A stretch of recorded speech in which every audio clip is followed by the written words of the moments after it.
Hi friends, எல்லோருக்கும் வணக்கம். இன்றைக்கி நாம் சன் சங்கீஸ் கிச்சன் சேனலில் என்ன ரெசிபி பார்க்க போகிறோன்னா, நாம் இன்றைக்கி பிரண்டை பொடி பார்க்குறோங்க. பிரண்டை பொடி உடம்புக்கு அவ்வளோ ஆரோக்கியத்தை கொடுக்கக்கூடியதுங்க. நம்ம நரம்புகளுக்கு ஸ்ட்ரென்த்து கொடுக்கும், பசி உணர்வை தூண்டிட்டு நம்மளுக்கு நல்ல ஒரு ஆரோக்கியத்தை கொடுக்கக்கூடியது பிரண்டைங்க. நம்ம ரொம்ப மிஸ் பண்ணாமல் இதை டெய்லி உணவில் சேர்த்திக்கணுங்க. இதை நம்ம சட்னி அரைச்சோன்னா 2 நாள் சாப்பிட முடியாது, 1 நாள் தான் சாப்பிட முடியும். ஆனால் பிரண்டை பொடியை அரைச்சிட்டோன்னா 1 வாரம் 2 வாரம் வரைக்கும் வச்சு சாப்பிட்லாங்க. டெய்லி உணவுலேயும் சேர்த்திக்கலாங்க. வாங்க அதை எப்படி செய்யலான்னு பார்க்கலாம். ஃபஸ்ட்டு நாம் பிரண்டையை 1 கைப்பிடி அளவுக்கு எடுத்துகிட்டு வந்து வச்சுருக்கோம். அந்த பிரண்டையை நம்ம சைடில் இருக்கிற நாரெல்லாம் எடுத்து உரிச்சிட்டு பிரண்டையை நல்லா க்ளீன் பண்ணி கட் பண்ணி எடுத்து வச்சுக்கலாங்க. பாருங்கள், பிரண்டைக்கு 4 சைடு இருக்கும் இல்லைங்க, 4 சைட்லேயும் மூளையாக இருக்குல்ல, அந்த மூளையாக இருக்கிற சைடெல்லாம் இழுத்தோன்னா கத்தியை வச்சு அப்படியே இந்த நரம்பு மட்டும் வந்துடுங்க. இந்த மாதிரி எல்லா பிரண்டையும் நாம் க்ளீன் பண்ணி எடுத்துக்கலாம். பாருங்கள், ஒவ்வொரு பிரண்டையிலையும் 4 சைடு இருக்கும். அந்த 4 சைட்லேயும் ஒவ்வொரு பீஸாக உரிச்சோன்னா வந்துடுங்க, நூல் மாதிரி அப்படியே நரம்பு வந்துடுங்க. அவ்வளோதான், நம்ம எல்லா பிரண்டையும் க்ளீன் பண்ணிட்டோம். க்ளீன் பண்ணினதையெல்லாம் கட் பண்ணி எடுத்து வச்சுருக்கோம். பாருங்கள், எவ்வளோ பிரண்டை நம்மளுக்கு கிடச்சிருக்கு. நல்லா க்ளீன் பண்ணி எடுத்து வச்சிட்டோம். உங்களுக்கும் இதே மாதிரி நிறைய பிரண்டை எடுத்துக்கோங்க. 1 கைப்பிடி அளவுக்கு பிரண்டை எடுத்துகிட்டு வந்திங்கன்னா இந்த மாதிரி இவ்வளோ பீசஸ் கிடைக்கும். நம்மளுக்கு கொழுந்துலாம் இருந்ததுன்னா அப்படியே நம்ம கட் பண்ணிக்கலாம், நார் உரிக்க தேவையில்லை. இப்போ பிரண்டை ரெடி பண்ணிட்டோம். அடுத்து நம்மளுக்கு உளுத்தம்பருப்பு 3 டேபிள் ஸ்பூன் எடுத்து வச்சுருக்கோம். கடலைப்பருப்பு 3 டேபிள் ஸ்பூன் எடுத்து வச்சுருக்கோம். 4 வரமிளகாய் எடுத்து வச்சுருக்கோம். கொஞ்சமாக நாம் பெருங்காயப்பொடி 2 ஸ்பூன் அளவுக்கு நம்ம கருப்பு எள் எடுத்து வச்சுருக்கோங்க. அடுத்தது நம்ம கருவேப்பிலை எடுத்து வச்சுருக்கோம். கருவேப்பிலை பாருங்கள், நம்ம 1 கைப்பிடி அளவுக்கு இருக்குங்க. இன்னும் எக்ஸ்ட்ரா கூட போடுறதுன்னா போட்டுக்கலாங்க, உடம்புக்கு நல்லது. இப்போ அடுப்பு ஆன் பண்ணிவிட்டு நம்ம பாத்திரத்தை வச்சுட்டு எண்ணெய் ஊற்றிக்கலாங்க. நல்லெண்ணெய் ஊற்றிக்கலாங்க. நல்லெண்ணெய் சூடானதுக்கப்புறமா நம்ம பிரண்டையை கொட்டிக்கலாம். அதில் கொட்டிட்டு நல்லா பிரண்டையை நல்லா கிளறி ஃப்ரை பண்ணி எடுத்துக்க போகிறோம். பாருங்கள், இப்போ பிரண்டை பச்சை கலரில் இருக்குது. நல்லா ஃப்ரை பண்ணிகிட்டே இருந்தோன்னா எப்படி நம்மளுக்கு கலர் மாறும்போது வெந்துருச்சு அப்படின்னு தெரிஞ்சுக்கலாங்க. நல்லா ஃப்ரை ஆகிடுச்சின்னு தெரிஞ்சுட்டு நம்ம பிரண்டையை அடுப்பை ஆஃப் பண்ணி எடுத்துக்க போகிறோம். பாருங்கள், இப்போவே கொஞ்சம் கலர் மாறிடுச்சு. நல்லா கிளறிட்டே இருந்திங்கன்னா தான் 4 பக்கமும் வேகும். நல்லா பாருங்கள், நல்லா ஃப்ரை ஆகிடுச்சு. பாருங்கள், 4 பக்கமும் வெந்து நல்லா கலரும் மாறிடுச்சு. பாருங்கள், கலர் இப்போ மஞ்சள் கலர் மாதிரி கொஞ்சம் கலர் மாறி இருக்குது. அவ்வளோதாங்க, பிரண்டை ரெடி ஆகிடுச்சு. இப்போ பிரண்டையை நாம் ஒரு தட்டத்தில் எடுத்து வச்சுக்கலாம். அது ஆறிட்டுருக்கட்டும். பிரண்டையை மட்டும் எடுத்துக்க போகிறோம். அப்படியே எண்ணெயை வடிச்சிட்டு அப்படியே பிரண்டையை மட்டும் லைட்டாக வலிச்சு எடுத்துக்கலாங்க. அந்த எண்ணெயிலேயே எவ்வளோ ஸ்ட்ரென்த் இருக்குது பாருங்கள், கலரே மாறிடுச்சு பாருங்கள். பிரண்டையோட ஸ்ட்ரென்த்தெல்லாம் அந்த எண்ணெயிலையும் இருக்குங்க. அதே எண்ணெயை அப்படியே நம்ம அடுப்பு மேலே இப்போ அந்த பாத்திரத்தை வச்சுக்கலாம். வச்சுட்டு இப்போ அந்த உளுத்தம்பருப்பை நம்ம அதில் கொட்டி உளுத்தம்பருப்பையும் நல்லா ஃப்ரை பண்ணிக்கலாங்க. அதே எண்ணெயில் உளுத்தம்பருப்பு நல்லா கலர் வெள்ளையாக இருக்குங்க. நல்லா ஃப்ரை ஆகிடுச்சுன்னா லைட் ப்ரௌன் கலரில் வந்துடும். நல்லா ப்ரௌன் கலர் ஆனதுக்கப்புறம் நாம் உளுந்து அடுப்பை ஆஃப் பண்ணிவிட்டு உளுத்தம்பருப்பையும் பிரண்டை கூடையை நம்ம எடுத்து வச்சுக்கலாம். இதையும் அப்படியே எண்ணெய் வடிச்சிட்டு நாம் பருப்பை மட்டும் எடுத்துக்க போகிறோம். அதுவும் ஆறிட்டுருக்கட்டுங்க. அடுத்தது நாம் இப்போ கடலைப்பருப்பு எடுத்து வச்சுருந்தாலும் அதையும் அது கூடவே இந்த ஆயிலில் சேர்த்திட்டு அதையும் நல்லா ஃப்ரை பண்ணி எடுத்துக்கலாங்க. ஏன் தனித்தனியாக ஃப்ரை பண்ணுறோன்னா ஒவ்வொன்றும் சீக்கிரமாக வேகும், ஒவ்வொன்றும் லேட்டாக வேகும். அதனால் தனித்தனியாக வேக வைக்கிறோங்க நம்ம எண்ணெயில். கடலைப்பருப்பையும் நல்லா ஃப்ரை பண்ணி எடுத்துக்க போகிறோம். லைட்டாக இதுவும் பாருங்கள் கலர் மாறினதும் வெந்துருச்சுன்ட்டு அவ்வளோதான். இதையும் அடுப்பை ஆஃப் பண்ணிவிட்டு நாம் அதே தட்டத்தில் இதையும் கொட்டிக்கலாங்க.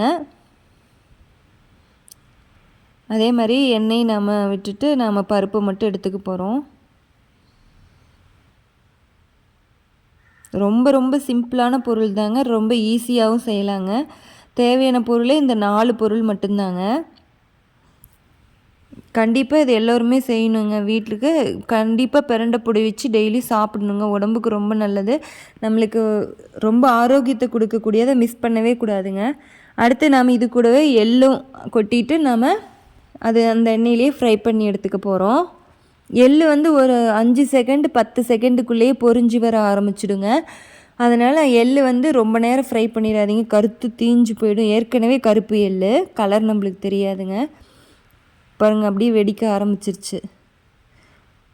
டக்குன்னு நாம் இதையும் அதே தட்டத்துலேயும் நாம் கொட்டிக்கலாங்க. இல்லைன்னா தீஞ்சு போக ஆரம்பிச்சிருச்சுன்னா அந்த கருகுன வாசம் நல்லாவே இருக்காதுங்க, மனம் வராது, நல்ல மனம். இப்போ எள்ளை அப்படியே எண்ணெயோடையே சேர்த்தி கொட்டிக்கலாங்க. எண்ணெய் விட்டு எள்ளு தனியாக வராது, எடுக்க முடியாதுங்க. அதனால் அப்படியே எல்லாத்தையும் சேர்த்தி கொட்டிக்கலாம். இப்போ இது அப்படியே ஆறிட்டே இருக்கட்டுங்க.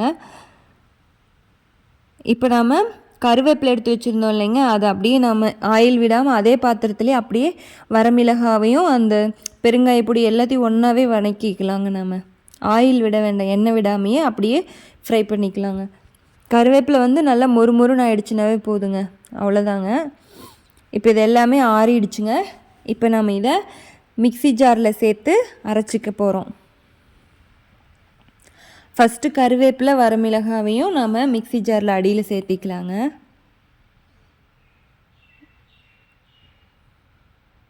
அடுத்து இப்போ சேர்த்திட்டோம். அடுத்து இப்போ இது கூட நம்ம ஆற வச்சுருந்த கடலைப்பருப்பு, உளுத்தம் பருப்பு, எள்ளு, பிரண்டை இது எல்லாத்தையுமே நாம் அதே ஜார்லேயே சேர்த்திக்கலாங்க. எல்லாமே ஒன்றா சேர்த்தி நாம் ஒரு பவுடராக அரைக்க போகிறோங்க. ரொம்ப சிம்பிளான பொருள் தாங்க, ரொம்ப ஈஸிங்க. கண்டிப்பாக ஸ்கிப் பண்ணாமல் பாருங்கள், ரொம்ப சூப்பராக இருக்குங்க. நீங்கள் அரைச்சி சாப்பிட்டு பாருங்கள். டெய்லியுமே இதை நம்ம உணவில் ஒரு வேளையாவது சாப்பிடணுங்க. இப்போ இது கூட நம்ம தேவையான அளவு உப்பு மட்டும் சேர்த்திட்டு தேவையான அளவுக்கு மட்டும் போட்டுருங்க, அதிகமாக போட்டுறாதீங்க, பார்த்துக்கிட்டு கூட போட்டுக்கலாம். மூடிட்டு நாம் இதை நல்லா அரைச்சிக்கலாங்க.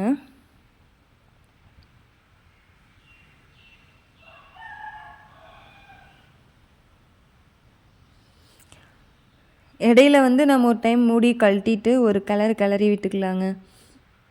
ஏன்னா நிறையா அரைக்காமல் மேலே ஒட்டிகிட்ருக்கோங்க, அதையும் நம்ம அப்படியே ஒரு கிளறி விட்டோம்னா நல்லா நைஸாக அரைச்சிடும். அப்படியே ஒட்டிகிட்ருக்கிறதுனால நம்மளுக்கு அரைக்காமல் இருக்கும். அதனால் ஒரு கிளறி விட்டுட்டு அரைச்சிட்டோன்னா நைஸ் பவுடராக அரைச்சிடுங்க. 2 வாரம் வரைக்கும் கெடாதுங்க, கண்டிப்பாக அது 2 வாரத்துக்கு வச்சு சாப்பிட்லாம். இதில் நாம் புளி தக்காளி எதுவுமே சேர்த்து நாம் அரைக்கல, அதனால் இது வந்து உடம்புக்கு அவ்வளோ நல்லதுங்க. இப்போ இது கூட நாம் 4 பச்சை பூண்டு நாம் வச்சு அரைக்க போகிறோம். பச்சை பூண்டு சேர்த்தோன்னா நம்ம சாப்பாடு சாப்பிடும்போது எண்ணெய் விட்டு கடலெண்ணெய் ஊற்றி தான் இந்த பொடியோடு சாப்பிட போகிறோம். அப்படி டேஸ்ட்டு கொடுக்குங்க. உங்களுக்கு வேணும்னா பூண்டு சேர்த்திக்கலாம், இல்லைன்னா சேர்த்திக்க வேண்டாங்க. அப்படியே நீங்கள் வெறும் பவுடராகவே சாப்பிட்டுக்கலாம் சாதத்தில். இப்போ நாம் வந்து இதை ஒரு பாத்திரத்தில், மூடி போட்ட பாத்திரத்தில், அதாவது காற்று புகாத ஒரு பாத்திரத்தில் கொட்டி நாம் மூடி வச்சுக்கலாங்க.